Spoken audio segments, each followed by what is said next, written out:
tempo precioso de estarmos aos seus pés para procurarmos conhecê-lo com sua graça e misericórdia. Vamos abrir a palavra do Senhor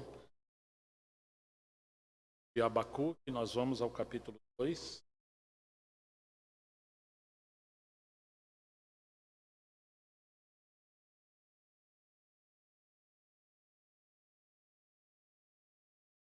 Diz assim: Estarei na minha torre de vigia, ficarei na fortaleza e vigiarei para ver que Deus me dirá, que resposta eu terei à minha queixa. O Senhor me respondeu e disse: escreve a visão, torne-a bem legível sobre tábuas, para que possa ser lida até por quem passa correndo, porque a visão ainda está para se cumprir do tempo determinado. Ela se apressa para o fim, não falhará. Mesmo que pareça demorar, espere, porque certamente virá, não tardará. Eis que a sua alma está orgulhosa, a sua alma não é reta nele, mas o justo viverá pela sua fé. Versículo 14. Porque a terra se encherá do conhecimento da glória do Senhor, como as águas cobrem o mar. Versículo 20. O Senhor, porém, está no seu santo templo, cale-se diante dele da terra. Pai, no nome de Jesus Cristo, mais uma vez nos curvamos diante do Senhor, contamos com a Tua graça, com o ministério do Teu Espírito, para que o Senhor abra os olhos do nosso coração, possamos ver, além das letras santas, o Espírito da Tua Palavra, possamos conhecer Teu coração, Teu propósito ao falar conosco no livro de Abacuque, nesse tempo que nós estamos vivendo. Nós assentamos criancinhas dependentes do alimento da sua mãe e da condução do seu pai. Ajuda-nos, Senhor. Venha nos pastorear como ovelhas do Teu rebanho. Nós pedimos para que o Teu nome seja glorificado, sendo conhecido, possamos, ó Deus, ser encabeçados pelo Teu Filho, governados por Ele, sermos povo que responda às demandas do Senhor para esse tempo do fim também, assim como foi Abacuque e assim como foram os Teus servos naquele. Em nome de Jesus nós oramos para a Tua glória. Amém. Chegamos ao capítulo 2. Depois que Abacuque, assombrado, preocupado, em certa parte ansioso, vendo todo aquele declínio na comunidade de Israel, do povo de Deus, e como se Deus estivesse ausente. E ao mesmo tempo está prosperando a impiedade, líderes trocando ou burlando as leis em benefício próprio, povo se corrompendo, declínio moral, declínio religioso e a obra de Deus sendo abandonada. Abacuque viveu também no tempo de Amós, de Jeremias, como nós vimos ontem. Ele conhecia as profecias, provavelmente, de Jeremias, estava alarmado, estava muitíssimamente preocupado, enquanto o povo de Deus estava distraído. Agora ele vai diante de Deus. Ele não está orando para Deus impedir a disciplina sobre o seu povo, mas ele está procurando conhecer o coração de Deus no meio daquilo tudo e o que eles têm que aprender. Ao mesmo tempo, embora ele cresce no fruto do trabalho de Deus, ele não estava entendendo os métodos de Deus. Esse é um problema nosso. Muitas das vezes questionamos a forma de Deus trabalhar. Se as coisas não são do jeito que a gente acredita, aquilo que nós aprendemos, nós temos dificuldade de crer que seja Deus que está trabalhando nos bastidores. Nós precisamos ser um povo guiados pela voz de Deus, pela soberania de Deus e não pelos métodos de Deus. Porque muitas das vezes Ele muda os seus métodos. Seus métodos embora sejam deles, eles não são as normas da obra de Deus, não são os mandamentos, eles são ferramentas, eles são instrumentos. Você deve se lembrar que uma vez Pedro estava no terraço, na casa de Simão Curtidor, ele viu um lençol vindo do céu, os céus se abriram, e aquele lençol amarrado, vindo em 4 pontas, suspenso, cheio de animais e répteis, animais imundos, e o Senhor falou algo com ele. Pedro, mata e come. Você lembra o que Pedro falou para o Senhor? Não, Senhor, eu nunca comi coisa comum. Isso se repetiu por 3 vezes. A voz, Pedro sabia que era de Deus, mas aquele método era muito estranho, porque Pedro aprendeu desde pequeno que não poderia comer aqueles tipos de animais. E o Senhor estava trabalhando com Pedro como um apóstolo que tinha as chaves do reino. Ele precisava ser alguém guiado pela voz de Deus, porque as circunstâncias vão mudar. Quase sempre elas mudam. Embora Deus tenha os seus princípios, a sua palavra seja única, mas a forma de Deus mudar, se nós formos sistemáticos, nós nos tornaremos um odre velho que não pode conter o vinho novo. Esse odre vai romper e vai cair no chão. Perde tanto o vinho quanto o odre. Ao longo da história da igreja de 12.000 anos, quantos ficaram para trás? Porque Deus avançou em algo que o homem perdeu o controle. E a tendência do homem é querer controlar a obra de Deus. E a história está cheia de lições para nós. E a Hernandes Dias Lopes, ou a história será a nossa coveira, ou ela será a nossa mentora. Ou nós aprenderemos as lições que temos que aprender com a história, ou nós repetiremos os erros que aconteceram na história. Nesse tempo que Abacuque viu toda essa situação, ele realmente ficou assombrado. Agora ele vai diante de Deus fazer perguntas, e Deus responde. Eu estou para fazer uma obra no meio de vocês, de tal maneira que se alguém contar, vocês não vão crer. Porque o método de Deus trabalhar era estranho. O povo estava enganado com uma falsa paz, com falsa profecia e prosperidade. Eles acreditaram, infelizmente, já naquela época, na teologia da prosperidade. Como se o propósito de Deus fosse fazer bem ao homem a qualquer custo. O homem é o centro da obra de Deus e Deus é apenas um servo. Quando o propósito de Deus estava sendo abandonado, ele teve que mudar o método de trabalhar. E agora ele vai permitir os caldeus virem e afrontar Jerusalém, para que o povo fosse levado cativo, inclusive, e depois Deus reavivasse o seu povo. Então Abacuque entende agora o que Deus iria fazer, mas ele diz, muitos não vão acreditar no que Deus vai fazer. Na verdade, eles rejeitaram os profetas, o povo de Deus. Eles não seguiam a Deus, eles seguiam a vaidade do seu coração.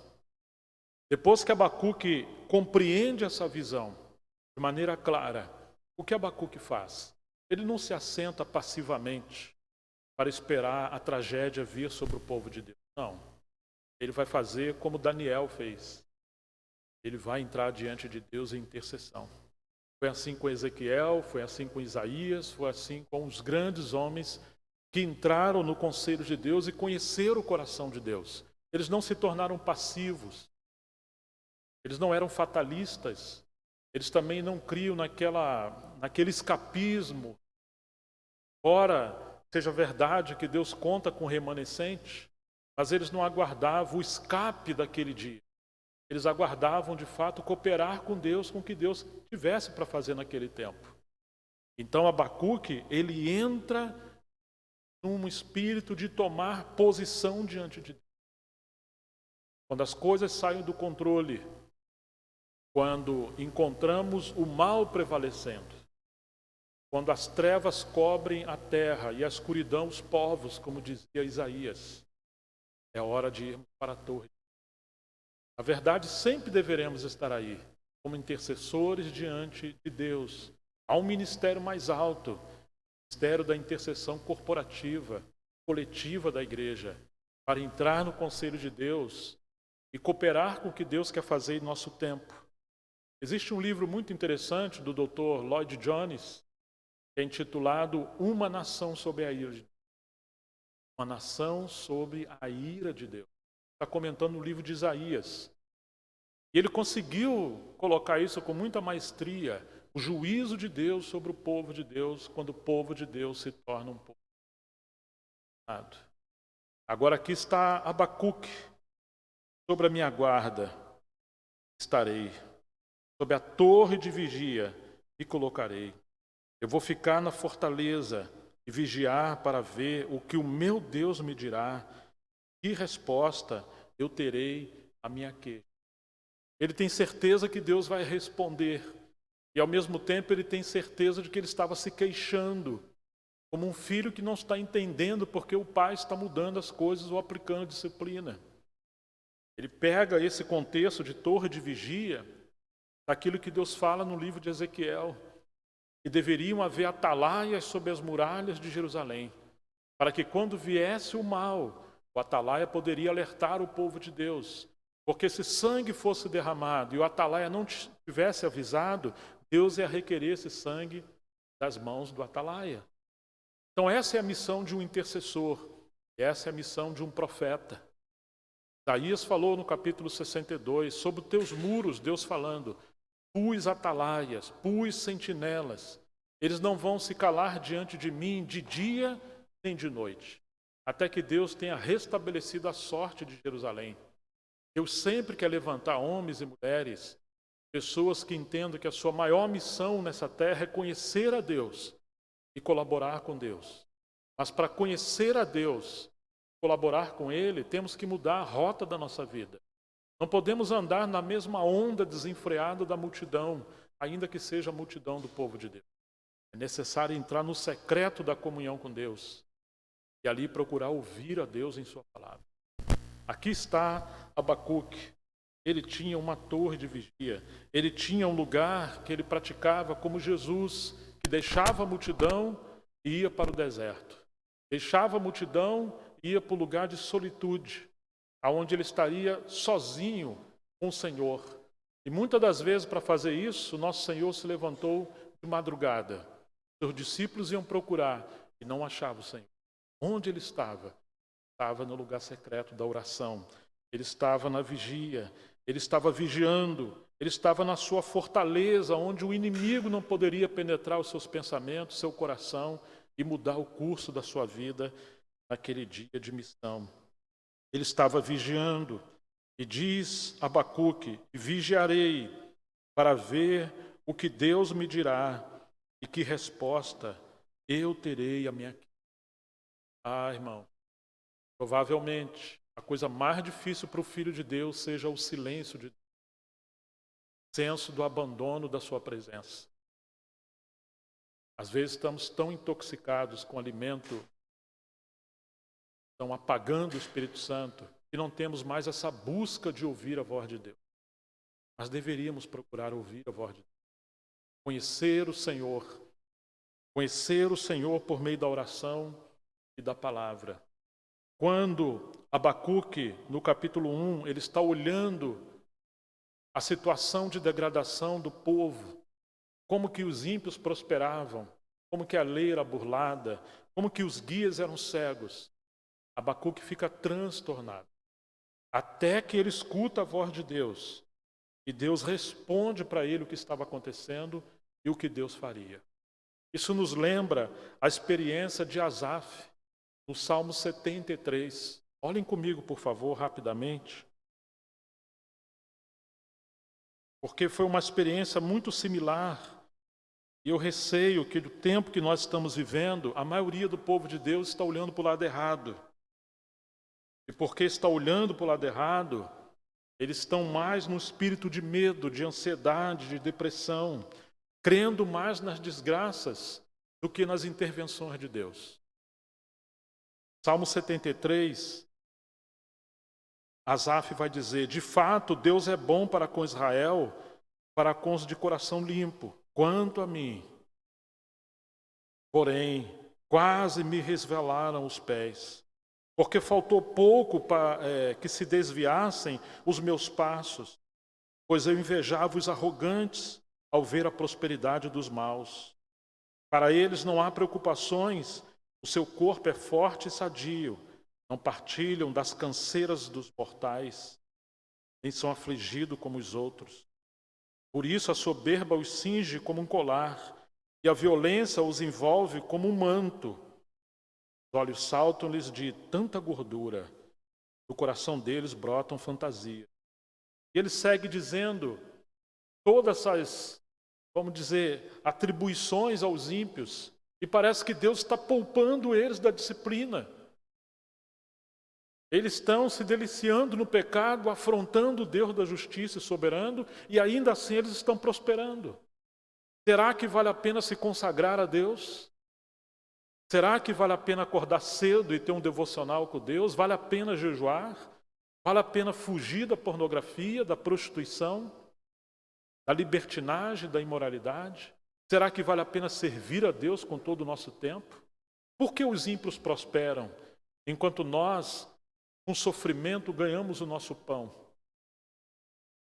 Será que vale a pena? Essas coisas começaram a subir no coração de Asaf, porque ele estava vendo a prosperidade do ímpio. Até o tempo, chegamos ao versículo 16. Em só refletir para compreender isso, achei que a tarefa era pesada demais para mim. Presta atenção. Se você começa a olhar para o desenfreamento do mundo e como andam os incrédulos, e refletir comparando com a sua vida, isso é demasiadamente esmagador para você. Você vai perder o sono, você vai perder a motivação, vai se entristecer, você vai se escandalizar com você. A pessoa come de tudo, leva uma vida totalmente desregular, está aí vivendo saudável. O outro leva uma vida regrada, disciplinada, e às vezes está com problema de saúde.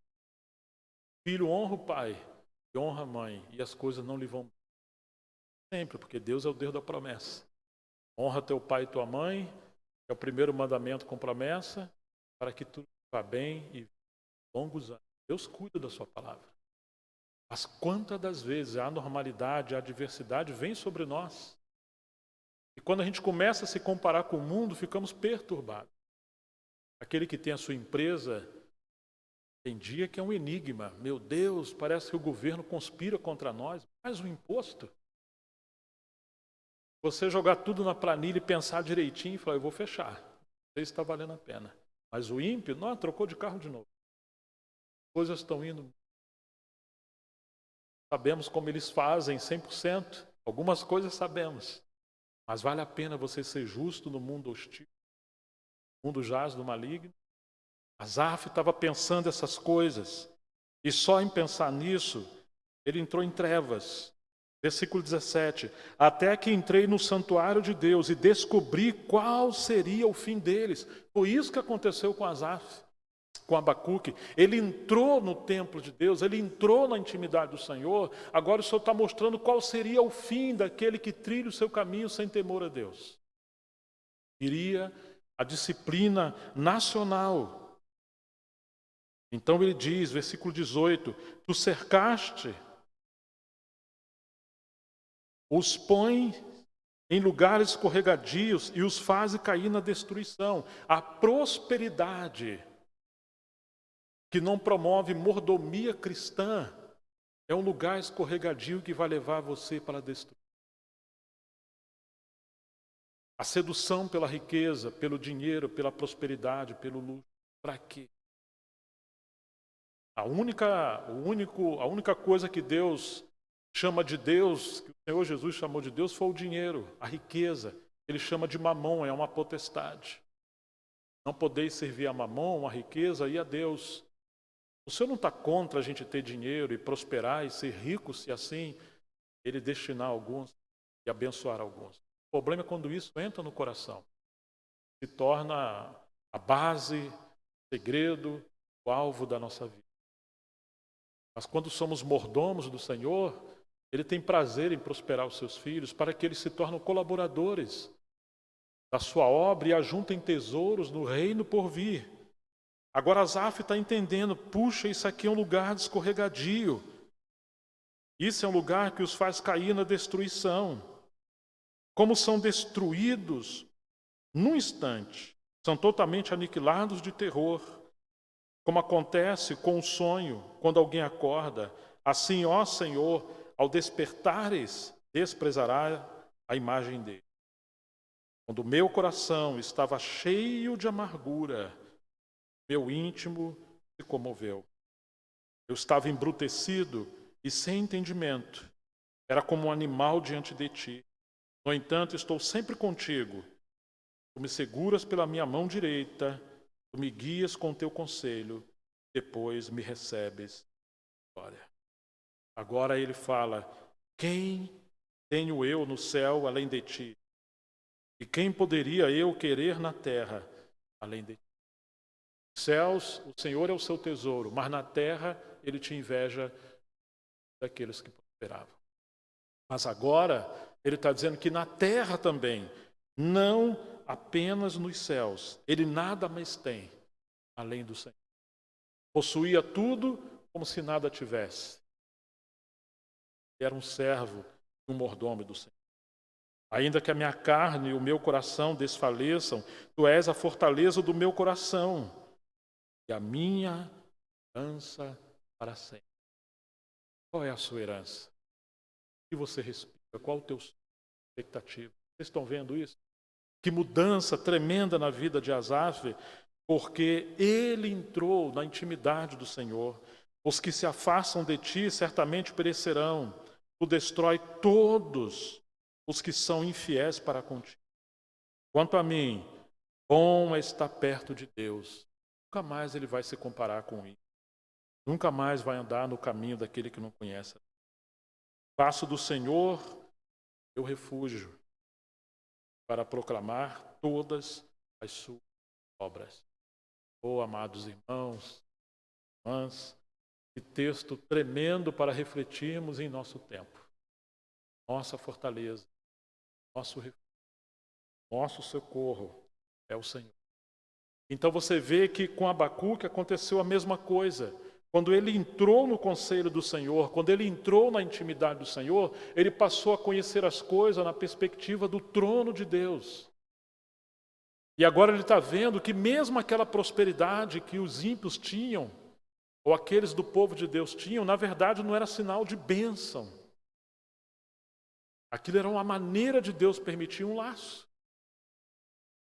Não que a prosperidade tenha um problema em si, mas a motivação com a prosperidade tem um problema. A questão, como vamos lidar com as coisas nessa terra? Vamos voltar a Abacuque. Ele vai nos dizer: estarei na minha torre de vigia, ficarei na fortaleza e vigiarei para ver o que Deus me dirá e que resposta eu terei à minha queixa. Se o Senhor ter abençoado você, deveria ter por meta cada vez mais você ter tempo livre com Deus. É muito ruim, muito enganador quando uma pessoa começa a prosperar, um abismo chama outro abismo, agora ele quer ganhar mais, e você vai encontrar o livro de Abacuque, que o Senhor condena essa prática de avareza, de ambição. Quando Abacuque entendeu essas coisas, ele não foi trabalhar mais. Ele não foi se distrair mais, já que o tempo está acabando, poxa, eu vou viver o melhor que eu posso nos deleites dessa vida. Não. Abacuque foi ter tempo. Não simplesmente porque ele era um profeta, mas porque a motivação do seu coração era conhecer a Deus, o que Deus falaria. Quanto tempo nós temos consagrado ao Senhor? Como temos gasto mais e mais o nosso tempo? Quando você tem folga de tempo, o que você faz? Vai ao shopping? Gasta mais o tempo fazendo o que você gosta? Não é problema você ter momentos de contentamento com a sua família, de lazer, desde que isso seja santo na presença. Agora, quantas das vezes nós tornamos esse mundo um campo de prazer, de lazer? A W. Tozer dizia: esse mundo não é um lugar de uma praça de lazer ou de prazer, mas é um campo de batalha. Quantas vezes estamos distraídos e ignorando que o juízo está vindo? Quando você lê o livro do Apocalipse, você vê as grandes tragédias que virão no tempo do fim. E é como se essas coisas não fossem verdade. Abacuque entrou na presença do Senhor, e ele não se contentou com o que Deus já tinha mostrado para ele. Ele está vendo que o juízo está vindo, mas ele queria algo mais de Deus. Eu quero saber o que Deus vai falar, o que vai acontecer depois disso. E o que eu devo fazer? Como eu devo colaborar com Deus? Versículo 2 ele diz: o Senhor me respondeu e disse: escreva a visão, torne-a bem legível sobre tábuas, para que possa ser lida até por quem passa correndo. É a primeira menção do outdoor na Bíblia. Deus falaria algo além com Abacuque. E como o povo está muito distraído, ele fala: escreva a visão. Escreva com letras grandes, para que ainda assim as pessoas distraídas possam ler. E quando vier o juízo, elas serão indesculpáveis diante do Senhor, porque serão julgadas. Não somente pela postura, posição e os alertas de Abacuque, mas também pela visão que Deus lhe revelou para aquele tempo. Escreva com grandes letras. Você lembra o que Paulo falou aos Gálatas? Vede com que grandes letras vos escrevi. Está em Gálatas, capítulo 6, verso 11. Eu sempre acreditei que Paulo escreveu assim, escrevia assim, porque ele tinha problema com conjuntivite crônica, ele tinha graves problemas nos olhos, especialmente quando ele encontrou o Senhor no caminho de Damasco. Segundo a história, de fato, Paulo tinha esse problema e muitos acreditam que esse é o espinho na carne de Paulo. Ele tinha que contar com seus colaboradores para escrever suas cartas. Você começa a refletir e pensar nessa mensagem de Abacuque, e na verdade nós vamos ver várias passagens do livro de Abacuque que também são mencionadas nos livros do Novo Testamento. Aqueles autores do Novo Testamento eram encharcados da palavra profética do Antigo Testamento. Então Paulo não está falando isso, penso eu, simplesmente porque ele tinha uma deficiência nos olhos, porque ele contava com seus colaboradores para escrever. Mas de fato, Paulo queria, assim como um vigia, uma sentinela que está na sua torre e tem que alertar o seu povo contra o engano, Paulo também está escrevendo com grandes letras, colocando a sua visão, a sua palavra, de maneira tão escancarada no seu ministério da palavra, para que mesmo aqueles mais distraídos possam ler, serem arrebatados como que... Gálatas 6,11. Vejam com que grandes letras escrevi a vocês do próprio punho. Todos que querem ostentar-se na carne, esses querem obrigar vocês a se deixarem circuncidar e agem assim somente para não serem perseguidos por causa da cruz. Paulo está inflamado como Abacuque, vendo o mal vindo, assolando, enganando o povo, o juízo de Deus. Ele chega a dizer que sejam malditos aqueles que estão pregando um falso evangelho. Paulo queria que suas cartas fossem... De um lado, é verdade que ele tinha deficiência visual. Ele tinha os seus colaboradores. Do outro lado, ele quer que a sua carta seja lida por todos os santos, e essa era uma prática que a igreja primitiva tinha. Queria que as igrejas lessem as cartas uns dos outros. Ele fala aos Colossenses: olha, a carta que eu escrevi para a Laodiceia, vocês leem. E e vocês leiam a carta dela e elas leiam a carta de vocês. Ele queria que as cartas fossem lidas. A igreja em Corinto perdeu uma carta de Paulo.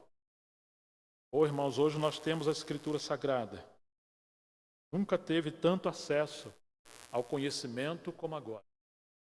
Mas infelizmente, hoje se tornou uma forma de endeusar o conhecimento. Isso tem gerado orgulho, e essa é uma das maiores fraquezas do nosso tempo, porque o conhecimento incha e o amor edifica. E Deus quer de nós é que venhamos conhecer o seu Filho como uma verdadeira sabedoria e venhamos conhecer as Escrituras para conhecer a Ele. E também, como Abacuque está na torre de vigia, procurar ouvir a Deus e colaborar com Deus. Mas um conhecimento que nos aparta da presença de Deus e mantém o nosso ego massageado e orgulhoso, isso realmente é uma forma de engano. Temos as Escrituras para encontrar o nosso Senhor e ouvir. Senhor me respondeu, Abacuque 2:2. Escreva a visão, torne-a bem legível sobre tábuas, para que possa ser lida, até por quem possa passar correndo. Você lembra que o capítulo 1, verso 1, começa com visão. Visão que Abacuque viu do fardo que estava no coração de Deus. E ele se levanta como um profeta. Visão espiritual. Quando os céus se abrem e passamos a contemplar Deus no seu trono. Não havendo visão, o povo se corrompe ou se desintegra. Provérbio 20. Precisamos orar para que os olhos do nosso coração sejam abertos. Possamos ter revelação espiritual. O povo está distraído. A adversidade está vindo. Estão engordando como aquele animalzinho que é engordado para o dia do juízo. No nosso caso, para o Natal ou final da cultura. Eles estão engordados. Até que Abacuque entra no conselho do Senhor. Agora ele vê a dor do coração de Deus. Então ele passa a dialogar com Deus. Na verdade, essa inquietação do coração de Abacuque, quem colocou foi o Senhor. Muitas das vezes a inquietação que está no nosso coração não é outra coisa, senão Deus nos inquietando, chamando-nos para outra. Nós achamos coisa injusta. O Senhor quer conversar conosco. Ele não faz nada nessa terra sem primeiro revelar aos seus servos profetas. Quer que nós também venhamos estar na torre de vigília ou nessa posição de orar. Escreva a visão. Aquela visão que Abacuque teve deveria se tornar a visão do povo de Deus, mas para isso é necessário o povo parar de correr. Está tão agitado, com tantas coisas, e poder administrar o seu tempo da melhor forma possível para você gastar tempo com Deus. E esse é um chamado para o nosso. Escreva a visão, torne-a bem legível sobre tábuas, para que possa ser lida até por quem passar correndo. Porque a visão ainda está para se cumprir no tempo determinado. Ela se apressa para o fim e não falhará. Mesmo que pareça demorar, espere, porque certamente virá, não tardará. Não seja imediatista. A obra de Deus, às vezes, para se consumir em determinadas etapas, demora décadas, às vezes mais de 100 anos. E Abacuque, o Senhor está dizendo a ele, espera, se tardar, não desanime, persevere, não pare de interceder. Ela vai se cumprir. Haverá realmente a invasão de Jerusalém. Judá será levado cativo. Joaquim será levado cativo. O povo será destruído. Eles vão como uma árvore que está sendo transportada para a Babilônia. Ela vai ficar ali 70 anos. Esse juízo virá.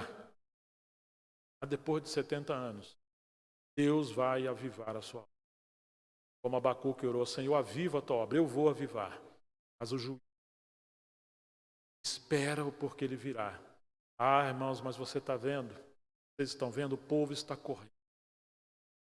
O povo não. O povo está. Não sei quantos de vocês conhecem um livrinho muito interessante e até cômico, chamado A Patrola de Deus, do Bob Murphy.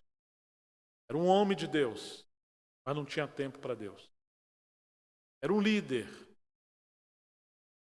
Deus chamava ele, ele nunca parou. Até que um dia ele foi atropelado por um trem. Chegou a esse ponto. No carro dele ele foi atropelado. Quando ele acordou, está dentro do hospital, todo enfaixado, com as pernas amarradas para o alto. Ele escutou uma voz bem baixinha. Ele falou, eis-me aqui, Senhor, fala que o teu servo ouve. Um dia ele estava orando, pedindo para Deus trabalhar na vida dele, ele viu uma patrola e ele repreendeu Satanás. Repreendeu o diabo, achando que aquela patrola, olha aquele tipo de trator enorme que vem para limpar o terreno, tirar tudo da frente. Ele achou que era o diabo que estava aparecendo. Ele falou, não. Sou eu, é a minha patrola. Deus ia enviar uma disciplina na vida dele. Oh, irmãos, e quantas das vezes assim? Às vezes tem que acontecer alguma coisa que nós não imaginamos para Deus atrair a nossa atenção. Espera, fique firme, não saia daí. E ele então avança no seu discurso, respondendo ao profeta: eis que a sua alma está orgulhosa, a sua alma não é reta nele, mas o justo viverá por meio. Que coisa interessante que Deus agora está falando a Abacuque, uma passagem que representa o cerne de todo o Novo Testamento e que foi a base da reforma por Martim Lutero no século XVI. Vocês se lembram que Lutero foi um profeta e no meio do tempo escuro de apostasia, ele lendo essa passagem na Bíblia Sagrada, porque ela aparece 3 vezes no Novo Testamento, Romanos, em Gálatas, em Hebreus, seus olhos foram abertos. Deus visitou o seu povo no meio das trevas e da escuridão, e ali irrompeu um avivamento tremendo que mudou todo o curso da história do povo de Deus, que nós conhecemos como a Reforma Protestante. Foi por meio dessa passagem. Deus justo será.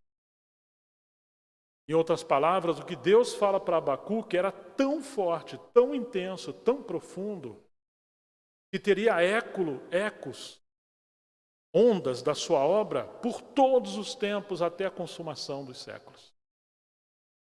O justo deveria viver pela fé.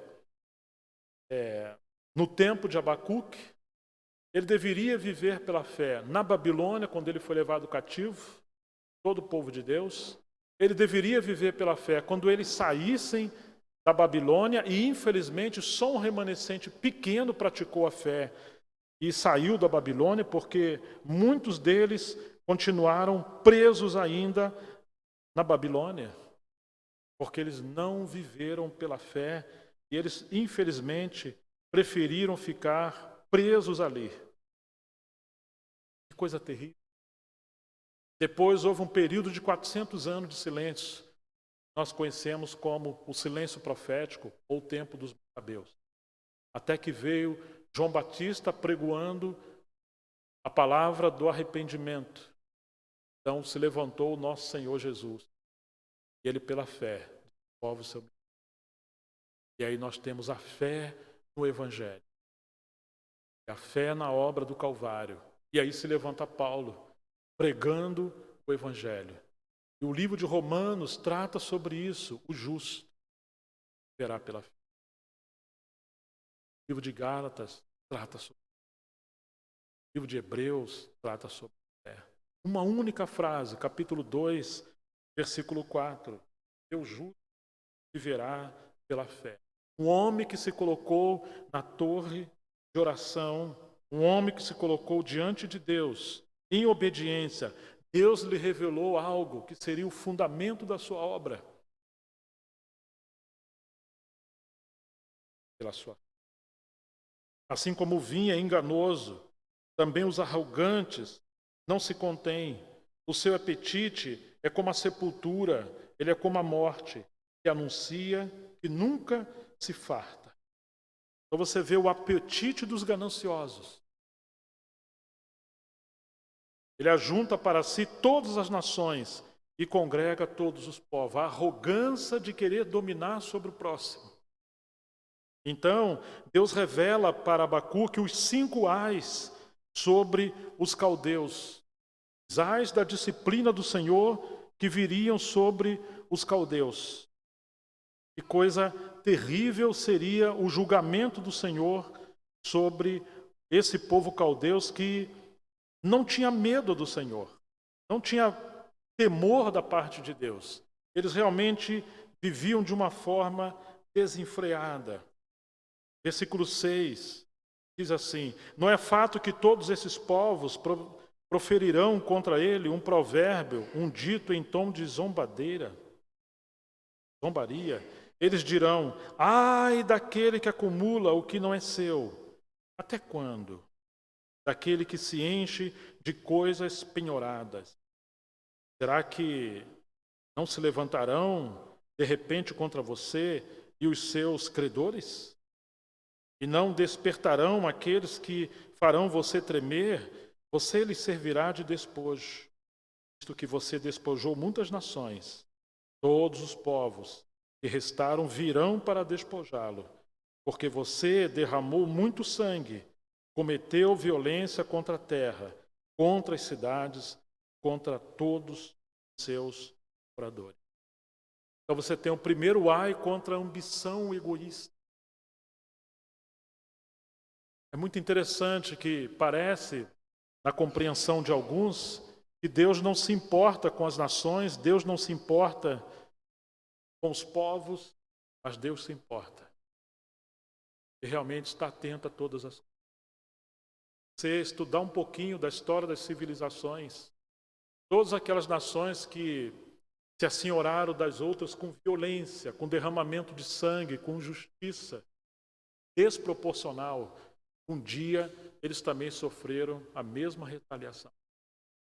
É isso que Deus está falando para os caldeus. Viriam 5 ais sobre a vida deles. O primeiro ai que nós acabamos de ler é sobre o egoísmo e a ganância. Perdão, agora nós vamos no segundo ai, que é a ganância, do versículo 9 ao 11.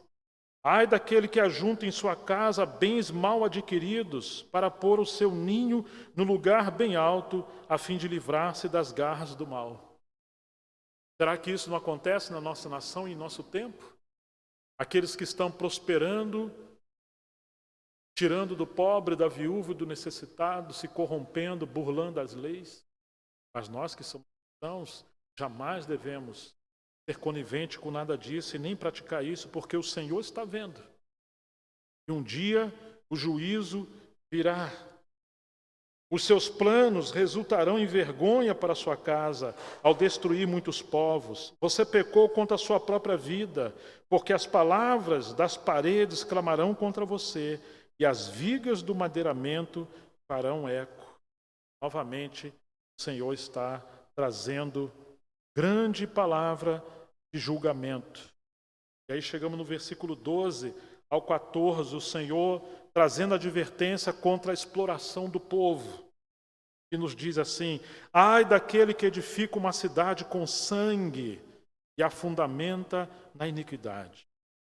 Será que não é a vontade do Senhor dos Exércitos que os povos trabalhem para o fogo e que as nações se fatiguem em vão?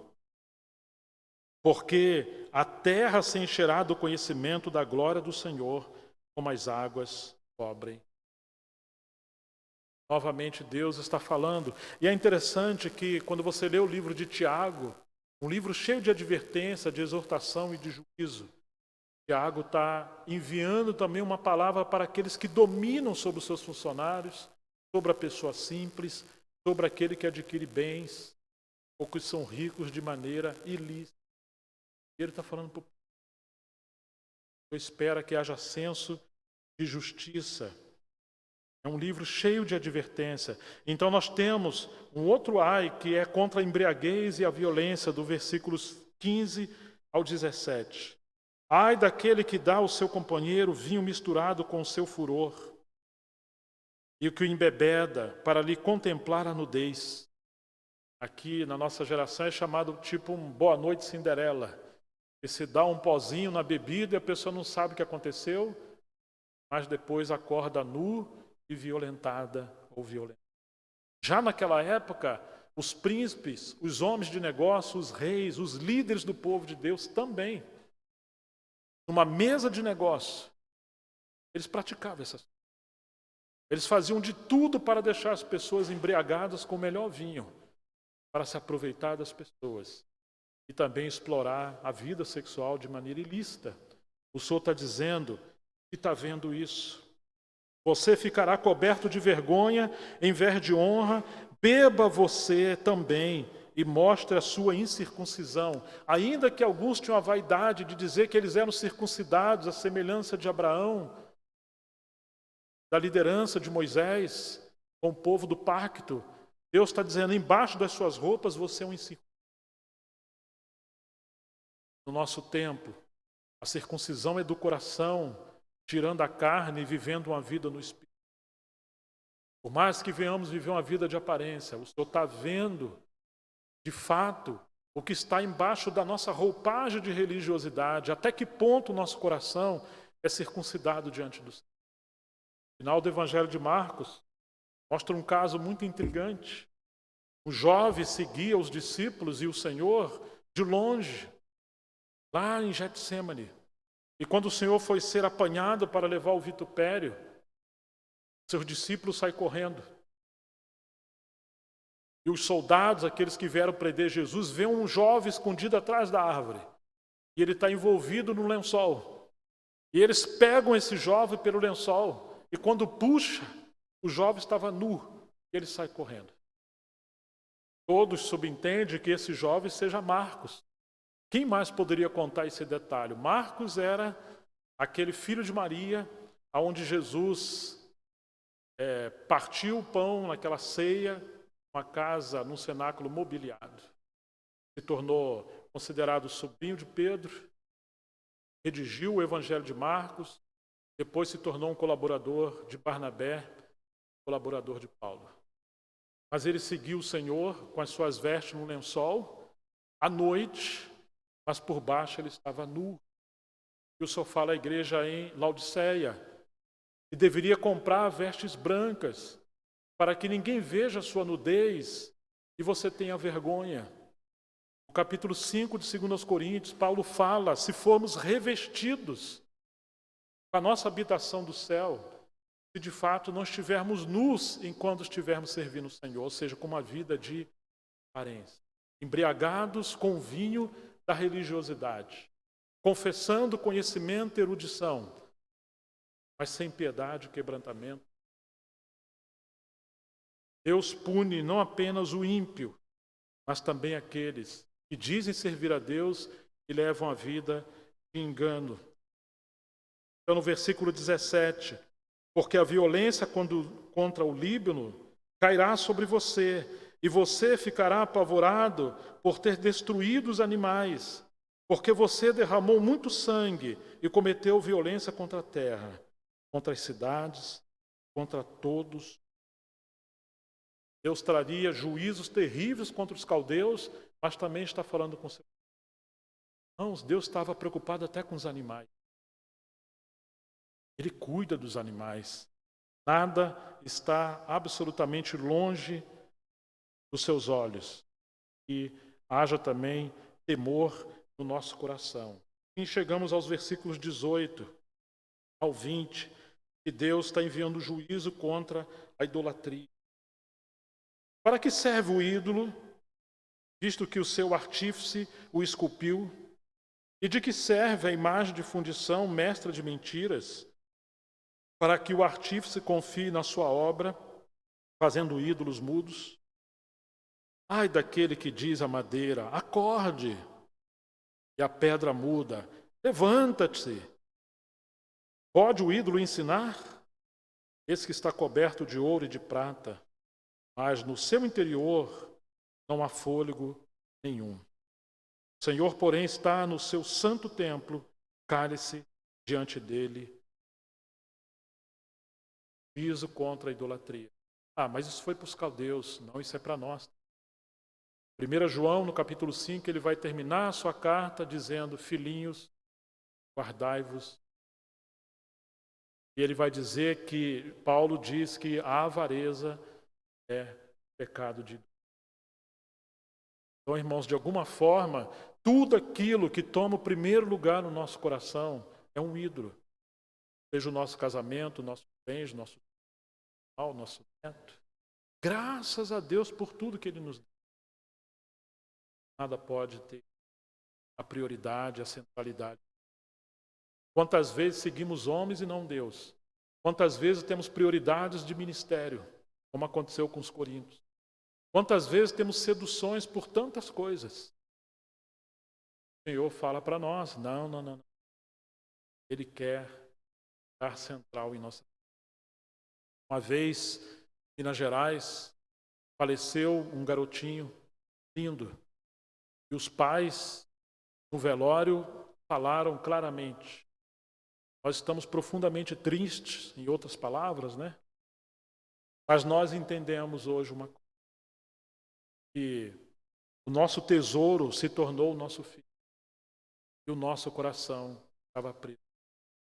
Como Deus quer que o nosso tesouro seja Ele, levou o nosso filho para o céu. E agora Ele conseguiu levar o nosso coração para os céus, porque nós estamos amando. E eles entenderam que aquilo, de maneira estranha, também foi um livramento disciplinar de Deus do pecado da idolatria, porque eles estavam se dizendo. Depois Deus lhes deu um outro filho. Irmãos, quantas coisas tomam o primeiro lugar de nossa vida? Quantos hoje não servem o Senhor? Falam que não tem tempo. Quantas mulheres não cultivam tempo de qualidade com seus maridos?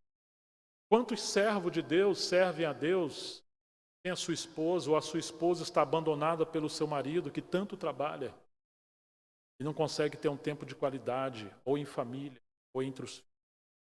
Quantas vezes a obra de Deus é colocada de lado, porque nós estamos absorvidos com os cuidados dessa vida.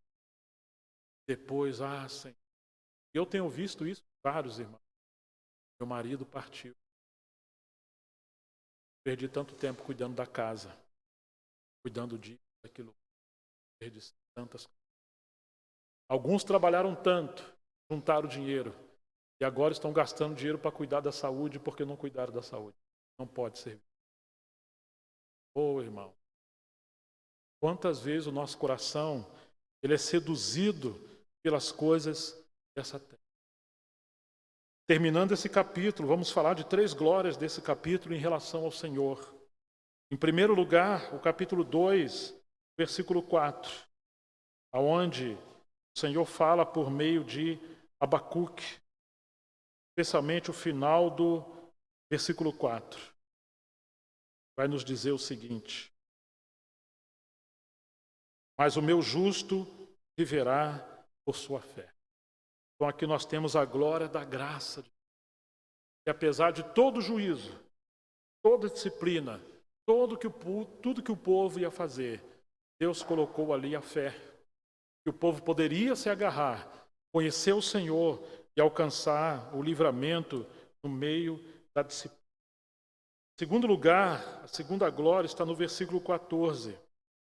Porque a terra se encherá do conhecimento da glória do Senhor, como as águas cobrem o mar.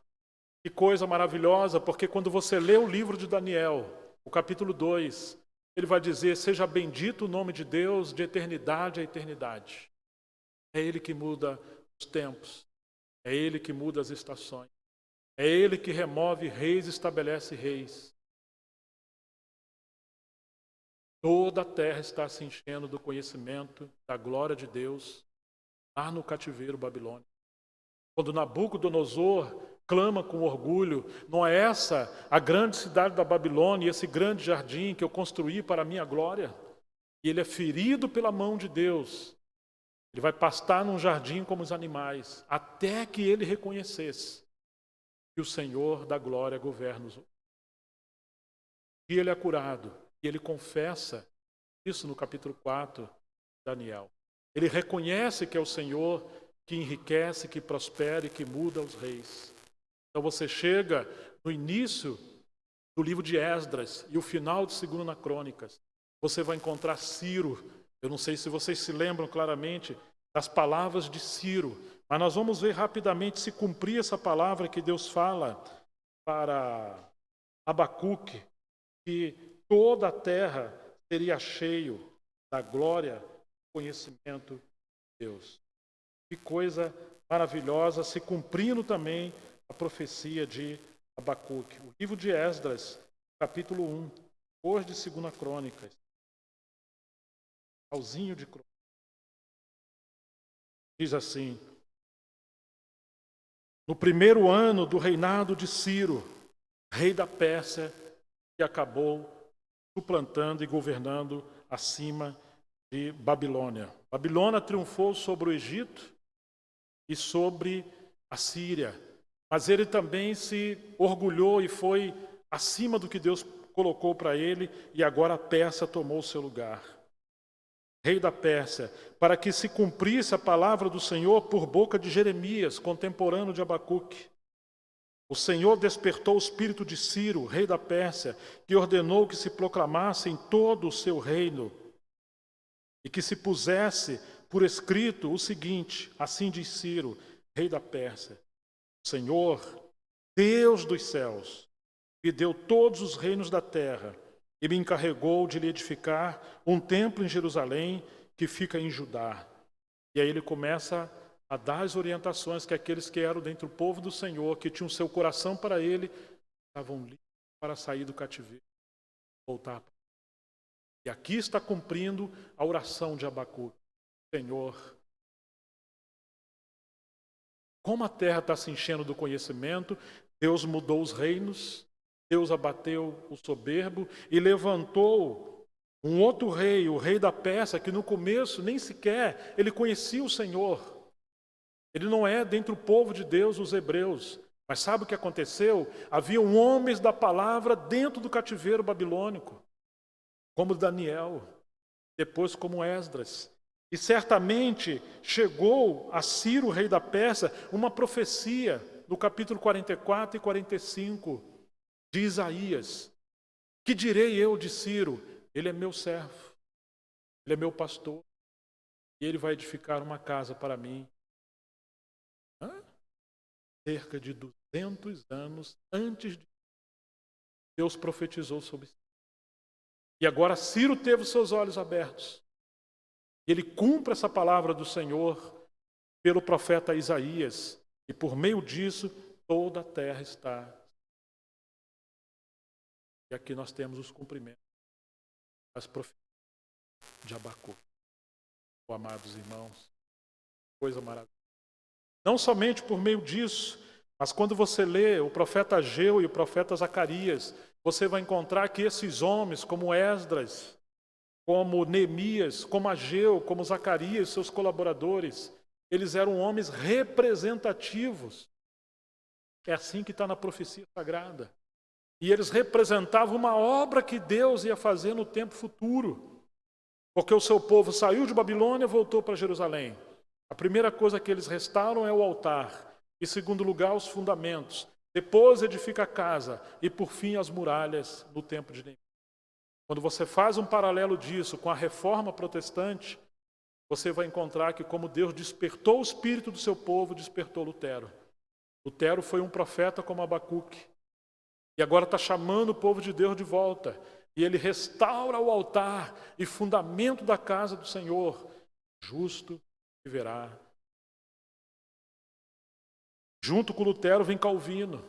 E depois vem os pais da espiritualidade, como Madame Guyon, Fenelon e tantos outros. E depois você tem os reformadores. E aí você tem os puritanos. Depois você tem os avivamentos no século XVII e XVIII. Depois você tem a restauração do ministério da palavra no século XIX. E ondas de avivamentos ao longo desses séculos. Até chegarmos ao século XX. Lembre-se, na época de Esdras, primeiro o altar, depois o fundamento, depois a casa e por fim, puros. E os utensílios da casa sempre servindo desde o começo. Quando você pega o aviva a tua obra ao longo dos anos, como Abacuque está orando, você vai vendo avivamentos na história da igreja. E vão se cumprir exatamente conforme a oração de Abacuque e a restauração do povo de Deus saindo de Babilônia, restaurando o testemunho do Senhor em Jerusalém. O Lutero, os alicerces. Os que vieram posteriormente a ele, a casa. Depois você tem escriba chamado Esdras, no capítulo 7 de Esdras, que vem restaurar o ministério da palavra.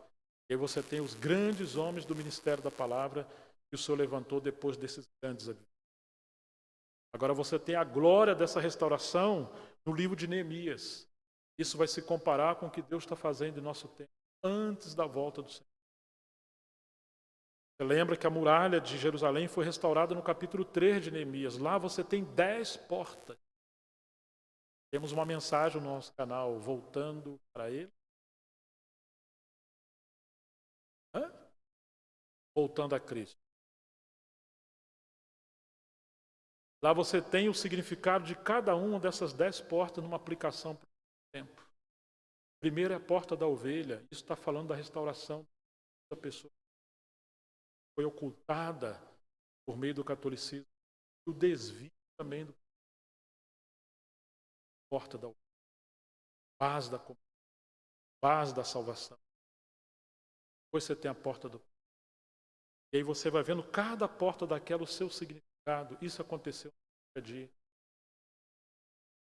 Irmãos, e está se cumprindo tudo que está aqui nas profecias do Antigo Testamento e como elas se complementam uma com as outras. Claro, isso seria uma outra conferência. E então temos a terceira glória nesse capítulo 2 de Abacuque, que é o versículo 20, que nos diz assim: o Senhor, porém, está no seu trono, no seu templo, cale-se diante dele toda a terra. Isso está falando da glória, da soberania. Versículo 4, a glória da graça, a glória da fé. Versículo 14, glória do conhecimento do Senhor, vai enchendo toda a terra. Versículo 20, a glória. Cale-se toda a terra. O Senhor está. Ele que... Nós estamos num tempo muito difícil, como também similar ao tempo de... O Senhor nos chama para essa torre de vigília. O Senhor nos chama para conhecer a visão do seu propósito de maneira muito clara. O Senhor nos chama para não ser aquele povo correndo. Tem que gritar para ele ler. Espera devoção, entrega total. Espera que possamos conhecer. Espera que venhamos exercitar fé, confiar na sua soberania. Esse povo que tem visão profética das coisas que vão acontecer. Para que possamos. Espírito Santo falando aos... Pai, em nome de Jesus Cristo, que somos nós diante do Senhor. Mas nós pedimos ao Senhor, livra-nos desses juízos que caíram e cairão sobre todos aqueles que levam uma vida em afronta ao Senhor. Nós queremos ser um povo consagrado e afinado com o teu propósito, darmos o melhor. Senhor, tem nos dado saúde, tem nos dado vida. Ajuda-nos que a nossa vida esteja completamente alinhada com o teu propósito. Que não sejamos esse povo distraído. Deus, fala conosco também, cada vez mais de maneira clara, que possamos ter os olhos abertos. Nos ensine, Senhor, a esperar em Ti todos os dias. Que o que o Senhor tem a fazer nesse tempo, nós também possamos compreender, colaborar com o Senhor. Que o Senhor abençoe a sua palavra, para que ela produza muitos. Abençoe o restante desse dia. Tudo o que tivermos que fazer daqui para frente. Oramos e te agradecemos em nome de Jesus. Amém.